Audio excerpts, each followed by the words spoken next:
Chapter 30, Plum. How can I describe what it was like to carry this child, connected to a future I knew from the start was never mine? On a good day, the world spread out in front of me like a vast plain. Who knew what lay hidden beneath the roots, what would spring forth from the earth in due time? In those days, Z was tender and patient with me and brought me nourishment.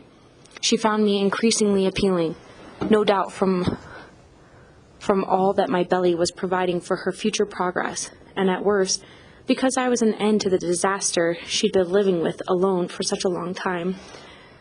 I didn't tell Z this, but sometimes I would lie in bed with a hand on my belly, and as the creature inside me pushed against my stomach, beat, beat, pulse, pulse, I thought of what life I could offer them. I thought of Ma, and how, if I had my choice, I would most definitely never leave this wondrous pulse of flesh talking to me from deep inside my body. I thought of Ba, and I hoped, if given the chance, that I, as a parent, would always listen. But those days did not last long. As logic would eventually settle in, and I would remember this child was never mine, this child was never Ash's either. Even though it was under the guise of Dia's desire that this was made, it was always Z's. Everything had been. As the days settled into weeks, as we traced the seasons passing through my skin while this new little seedling stretched my belly farther and farther outward, I grew more attached to the little body within my body, the little piece of Z's childhood love, which had no choice but to be marked with an imprint of her tragic end. I thought of all the parts of the story my womb now contained within it, Ezra and Hannah, and Ash and Pine, and Caroline, and even baby Justin, Ezra's small child, lost to Ash's rage over being left. I too knew something of the rage of being left behind, and also, throbbing on the inside, I felt Ba and Ma and Ko, and all of those dreams that felt so far from me now.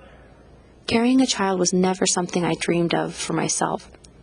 When I was deep in the throes of young love with Ko, it was always her body I saw in my fantasies, full and weighted with child after going to the local sperm bank. Or sometimes I thought, maybe we would have a nice gay best friend who would donate his sperm, or even raise the child alongside us. Someone like Hunter, maybe, or another kind spirit we would have met along the way in the forest who had aspirations of getting beyond it one day. Although at times I deeply doubted the decision I had made in the heat of the moment, influenced by Z's powerful ability to convince me, for the most part, those days were a blur of hormones as my brain swam in a fog of cotton candy and sun, telling me that no matter what, everything would be all right. I was a scientist after all, and I knew those feelings weren't real.